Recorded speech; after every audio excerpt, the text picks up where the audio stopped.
Buenas hermanos, ¿cómo andan? Quisiera dar la clase siguiente sobre ahora un aspecto más práctico sobre la riqueza de Dios en la justicia de Dios. Y si Dios quiere, Dios mediante, vamos a pasar al segundo tema, que es la riqueza en la gracia. Hay muchos términos que Dios habla sobre la gracia en la Biblia y es muy importante saber. Y está todo conectado también con la justicia de Dios, pero es bueno ahondar en esas grandes verdades. Y ahora vamos a ver algo práctico de la justicia de Dios. Y no por lo tanto menos importante, ¿no? Sino que es muy importante también. Y vamos a ver ahora frente a la acusación, esa es la parte práctica, frente a la acusación de la oposición, ya sea el diablo que nos puede acusar de nosotros no ser capaces de estar bien y por lo tanto nosotros capaz que nos sientamos mal delante de Dios. Puede ser el diablo que nos haga esto, puede ser nuestra carne y puede ser cualquier otra circunstancia que nos haga pensar así también. Y inclusive cuando nosotros leemos la Biblia o vemos la ley de Dios que es demasiada para cumplirla, no podemos, y nuestra carne ahí al ver eso se desanima y ve que no podemos. Y bueno, ahí tenemos que ver esta riqueza en la justicia de Dios. Y en a modo de introducción les explico cómo hay que solucionar este problema cuando la oposición nos acusa. Romanos 8:33 nos dice la base a cómo hay que actuar. Pablo dice: ¿quién acusará a los escogidos de Dios? Dios es el que justifica. Hay que entender que aquí, ¿quién es el juez? ¿Quién es el juez realmente? El Dios Todopoderoso. El Dios Todopoderoso. Todopoderoso. Dios es el que es el juez. Sin un partido de fútbol, hay algunos que están diciendo: no, él hizo gol mal. Él estaba en offside. Él encima hizo una falta antes de patear. Entonces, nosotros vamos a recurrir a un juez, pero al juez que sí o sí dice la verdad, al juez que va a dar la sentencia y nadie puede remover. A ese juez uno va a ser el que va a acudir. No va a acudir al VAR, no va a acudir a otra cosa que no son perfectos, ya sabemos. Va a acudir al juez. Y eso es lo que hace Pablo, el juez supremo. Dios es el que justifica. Entonces, al contrario, Dios ya nos justificó. Ya nadie nos puede acusar a nosotros. Acusar de: no, estás mal con Dios. No, vos estás mal. Vos podés encima ir al infierno. Vos no podés estar gozoso ahora. Vos no podés. ¿Cómo vas a estar así? ¿Estás seguro que sos salvo encima? Si alguien acusa, no, aquí Dios da la base. Es Dios el que justifica. Y a modo de introducción, quiero que el creyente entienda lo que significa esto. Hay un autor que se llama John Owen que dijo: para que entiendan que no vale nada de lo que los otros nos acusan, no vale nada lo que nosotros pensamos que podemos hacer para estar bien delante de Dios. Lo que vale es la obra de Cristo. Eso es lo que Dios determina para justificarnos. No es algo que nosotros hagamos. Miren, dice este autor: Dios nos reviste de la inocencia y la justicia de Cristo al ser injertados en él. Por tanto, Dios nos justifica por su gracia o bondad gratuita cuando nos abraza en Cristo Jesús. Porque solo lo que es verdadero y perfecto puede perdurar a los ojos de Dios. Esto es lo que quiero que se fijen hoy: los ojos de Dios, a la vista de Dios. Solo eso debe presentarse y alegrarse por nosotros ante el tribunal divino. Solo eso el creyente tiene que ver. Bueno, solo nosotros podemos estar contentos en el tribunal divino cuando nos vemos por la justicia del Hijo de Dios. Ahora Dios ya no nos ve más por nosotros mismos, por lo que podemos o no podemos hacer. No, Dios ya nos ve completos en Él por causa de Cristo. Dios nos ve con la justicia de Cristo. Dios nos ve revestido de Cristo, como dice Gálatas 3, como dicen muchos pasajes, como las bodas, que el que entró allá en las bodas sin estar vestido fue para afuera, pero los otros que estaban vestidos sí quedaron. Lo único que Dios se fija es en que si nosotros estamos justificados por Cristo, no por nuestras obras o no. Al contrario, Dios sabe que nosotros somos escogidos, no por obras que nosotros hicimos, sino por su voluntad, hermanos. Entonces, ahora yo quiero apelar a esto. Frente a la acusación de la oposición, uno tiene que saber este concepto de Pablo, que somos justificados. Este es el concepto que Pablo te quiere hacer saber. Entonces, si Pablo te quiere hacer saber esto, es el concepto que vos tenés que tener. Dios es el que justifica frente a cualquier oposición. Pablo te está diciendo que el apropio de esta verdad es necesario. Vos tenés que apropiarte, tienes que tener este pensar que tenía Pablo. El apropio es necesario, hermanos. Esto es lo que yo les quiero explicar. Hay otro pasaje también que en Efesios 6, que Pablo nos dice claramente que hay que apropiarse de la justificación del Evangelio. Cuando Efesios dice 6:14, vestidos con la coraza de la justicia, ahí está hablando de esto también. Hay muchos que dicen, muchas interpretaciones que dicen que cuando dice vestido de la justicia es que nosotros por buena justicia propia vamos a tener menos entrada, menos fisuras en nuestro carácter, y por lo tanto el diablo no nos va a poder entrar por esas fisuras, y por lo tanto vamos a estar firmes. Puede tener algo de razón, pero lo que Pablo está explicando aquí, como otros que interpretan y estudian la escritura y predican, muy reconocidos, dicen que acá dice vestidos con la coraza de la justicia, se está refiriendo a la justificación de Dios. Vestidos, siempre tener puesto, apropiándonos, vestirnos de la justicia del Hijo de Dios, de que Él ya hizo todo por nosotros, apropiarse de esa verdad. Así es la única manera que, como está en concordancia con esto, que vamos a apropiarnos de este modo de pensar, como Pablo lo tenía y lo aplicaba. Aquí otra vez digo que este versículo de Romanos 8 es la aplicación de la explicación de Efesios 6, que dice vestidos de la coraza de la justicia. Pues acá ella está aplicando esa verdad de vestirse de eso y está diciendo que con su modo de pensar, ¿quién acusará al escogido? Porque yo soy justificado. Ahí les se está apropiando de esta verdad. Ahí se viste por la fe. ¿Vieron, hermanos? Y luego dice Efesios 6:14, ahora dice Efesios 6:15, y calzados los pies con el apresto del evangelio. Otra vez, hay otros autores que dicen que es cuando uno evangeliza, ahí las acusaciones del diablo y de nuestra carne y otro, ahí no van a tener entrada. Si nosotros evangelizamos, vamos a estar fuertes. No. En cambio, otros que interpretan las escrituras, muy famosos y reconocidos, también dicen que cuando dice calzados los pies con el apresto del evangelio de la paz, se está refiriendo a cuando vos vas a ir a la guerra, tenés que tener puesto bien el calzado, bien, y ese es el calzado del evangelio que produce paz. Tenés que ir a la guerra bien. Es como que si vas a la guerra con una buena noticia, vos sabés que vas a ganar.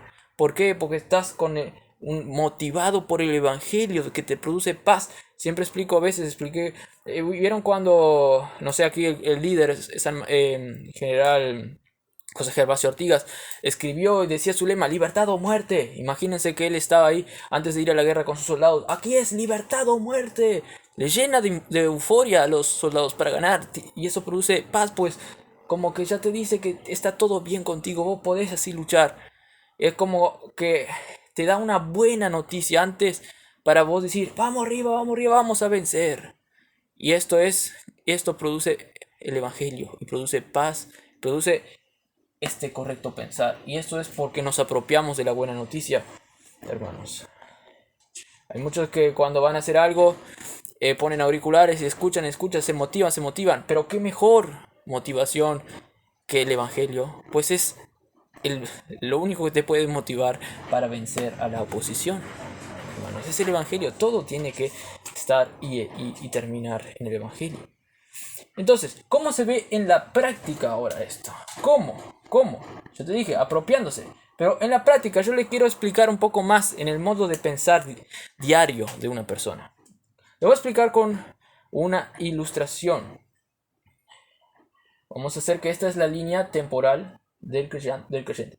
Cuando él se convirtió, no sé si ahí va a agarrar todo, pero cuando él se convirtió, vamos a hacerlo acá. No traje el borrador, pero bueno, vamos a hacerlo rápido igual. Y con otro color. Cuando él se convirtió, el creyente, la línea temporal, vamos a hacer que acá es la línea temporal.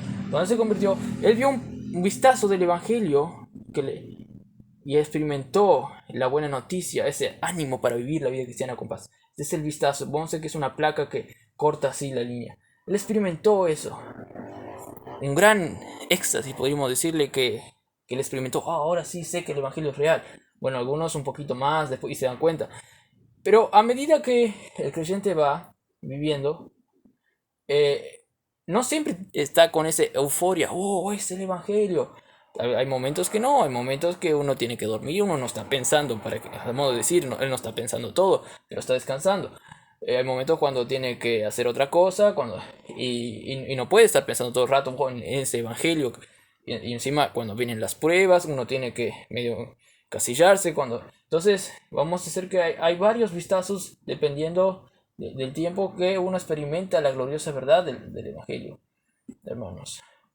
Pero yo les quiero decir un peligro en cuanto a apropiarse no apropiarse correctamente de esta verdad del evangelio. Hay un peligro. El peligro que vieron, hay muchos que dependen de estos vistazos. Dependen. Entonces, siempre cuando van a hacer algo, el evangelio, ellos se quieren decir, no, tengo que experimentar esto así ya, experimentar, o si no, no puedo vivir. Estoy haciendo algo exagerado, pero es algo más, un poco más exagerado para que se den cuenta que algo pasa así. Tengo que tener mi devocional diario sí o sí, o si no, no puedo experimentar bien el poder y la paz para luchar. Y dependen de estos éxtasis y eso. Pero hay que tener cuidado, porque ellos se enfocan en el árbol en sí, pero no ven el panorama general, el bosque. Tienen que ver que es el evangelio que siempre les va a estar haciendo bien y es un acto de fe y, y no es una obra, porque al vos querer depender de estos vistazos estás ignorando el evangelio. Estás tirando al niño por la tinaja, como dice un predicador, cuidado de no tirar al niño cuando tiras el balde, o algo así. Cuando uno está dependiendo del acto del éxtasis espiritual, está olvidándose del evangelio mismo. Entonces, le explico por qué, hermanos. ¿Por qué? Porque lo que Dios quiere de nosotros es un acto de fe en el evangelio. Y es el evangelio que es más glorioso que lo que nosotros pensamos, hermano. Y no es una obra, es solo considerarse siempre como respirás, que estás en Cristo. Y ya les voy a explicar mejor esto. Hay que tener un correcto vistazo del evangelio. Hay que experimentar el éxtasis espiritual, que yo les dije, este vistazo, hermano, siempre. Pero va a haber momentos, hermano, en estos lapsos de que uno está en pruebas. Inclusive cuando hay a veces pruebas que son muy fuertes. Si vos dependés, hermanos, de otra cosa, de méritos tuyos y no del evangelio, inclusive querés depender del éxtasis, quiero tener ya el éxtasis, y no confías en el evangelio mismo, el peligro es, hermano, que vos entres en una depresión y te olvides de Dios, te olvides de que Dios aún, a pesar de ti, Él te sigue mirando bien. A pesar de lo que vos no puedas o puedas hacer en ese momento, aunque a pesar de que vos no puedas disfrutar de ese éxtasis, Dios todavía te sigue mirando bien. Y vos tenés que tener esa conciencia. Ese es el gozo verdadero del creyente, a pesar de la tristeza, a pesar de la adversidad. Vos tenés que tener siempre, ahora debo decir, el correcto vistazo del evangelio. Lo preeminente, lo principal. ¿Qué es lo principal? Es el vistazo correcto. Y yo lo encasillo así. Vos siempre tenés que tener este vistazo general. De que vos, a pesar de vos ya sabes que el Evangelio, todo tu vida va a ser eficaz. Y cuando te levantas, cuando estás durmiendo, todo, ya tenés que estar consciente de que siempre estás bien con Dios. Eso es lo que Pablo apela, y yo les voy a explicar ahora eso. Pero ya les digo el nombre de esto. Este es el vistazo que yo le puso. El vistazo correcto es el macro vistazo, independiente de los demás. Es el macro vistazo, que es que Dios, hermano, te mira a vos por los méritos de Cristo. Si Dios desviara la cruz de Cristo un poquito y te mirara como vos sos, ahí sí que vos tenés que estar preocupado. Pero si no, no. Y si vos dependés de las experiencias espirituales, hermano, más que el verdadero significado de lo que es el vistazo del Evangelio, ahí vas a entrar en depresión. Por eso hay que tener, cuando yo digo vistazo del Evangelio acá, hermano, supongo que uno ya sabe que es el macro vistazo este de acá de arriba. Pero hay algunos que usan este vistazo del Evangelio acá no correctamente. Lo usan solo para ver verdades que alientan en la Biblia o otras cosas, pero se olvidan del principal macro vistazo del Evangelio que uno debe tener, que es el Evangelio mismo. Es la justicia de Dios en nuestro lugar, y es lo que Pablo se apropiaba para esto. Entonces, cuando uno en ese macro vistazo lo experimenta en vistazos del Evangelio ahí y tiene un éxtasis, hermano, eso está bien. Pero ese que experimenta este éxtasis ahí en un momento del Evangelio, tiene que saber que va a haber pruebas, va a haber momentos en que no va a experimentar tanta gozo, tanta euforia. Hay un salmo, no sé, que Dios dice, que uno dice, Dios, ¿cuándo te va a manifestar a mí? Y como que algunos, no sé si es verdad, si no estudié mucho el caso, algunos puritanos que dicen que está la noche oscura del alma. Allí, en la noche oscura del alma, si es que exista, o cuando hay momentos de lucha, prueba, y no experimentas este éxtasis espiritual, hermano, ahí vos siempre tenés que estar conectado al vistazo general, que es independiente de tus sentimientos, es saber por la fe, y eso es vestirse siempre en el día malo de la armadura de Dios. Y ahora sí, ya les explico la base bíblica de esto, del macro vistazo que vos tenés que tener, independientemente de las otras verdades espirituales que hay en la Biblia, independientemente del éxtasis espiritual que vos tenés cuando ves el Evangelio. Siempre tenés que tener una base de respirar vistiéndote de esto, de la justicia de Dios, la coraza de la justicia. Base bíblica, Efesios 6. Siempre tenemos que tener puesto el calzado, la coraza de justicia. Romanos 6 también dice, consideraos muertos al pecado. Esa es la explicación de lo que resultante de la justicia de Dios a favor de nosotros. Consideraos muertos al pecado y vivos para Dios. ¿Cuándo debemos considerarnos muertos? A veces nomás solo cuando sentimos el éxtasis. No, siempre. Esto es el macro vistazo. Considerados siempre muertos al pecado. Esto es vestirse. ¿Cuándo nos tenemos que vestir? Siempre, hermano. No es solamente en el día, hermanos. Por ejemplo, no, pues los enemigos principalmente atacan cuando vos estás durmiendo. En muchas ilustraciones en la Biblia se puede sacar de eso, que los soldados iban y atacaban cuando todo el campamento estaba durmiendo. No tenían puesta la armadura, entonces ahí lo mataban fácil. O cuando le circuncidaban a todos y luego estaban doloridos, ahí iban y le atacaban. No estaban bien preparados. Y como uno tiene que estar entonces siempre considerándose muerto al pecado. No solamente cuando tenés un éxtasis, no, siempre tenés que estar con ese saber de que estás bien con Dios. Pues estás justificado con Dios, tenés paz para con Dios. Eso es el Evangelio.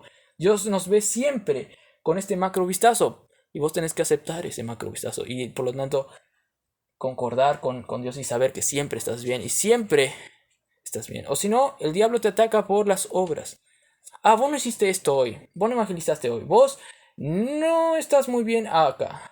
Así, hermano, así vos no vas a estar firme. Así el diablo te ataca y te destruye.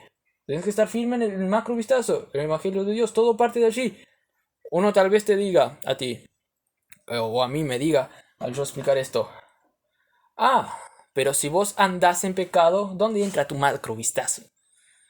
Tal vez alguien, a lo que yo le responderé, hermano, el que anda en pecado es justamente porque no se considera muerto al pecado y por lo tanto andando en la carne. ¿Y por qué anda en la carne? Porque no está andando en el espíritu. ¿Y cómo andar en el espíritu? Por la fe en el macrovistazo, por la fe en el evangelio, por la fe en que ya estás todo bien, recibiste todo de gracia y así el espíritu obra. Gálatas 3:5. Habiendo recibido, ¿cómo recibiste el Espíritu Santo? El espíritu obraba milagros entre ustedes o suministraba poderes. ¿Cómo? Por el obrar o por el oír con fe. El oír con fe en el evangelio, eso produce buenas obras, eso produce el realizar los dones espirituales que tenemos también en el ministerio. Todo produce cuando uno se apropia de la justificación, cuando uno se considera justo, muerto el pecado. Así espanta a los enemigos y uno actúa bien.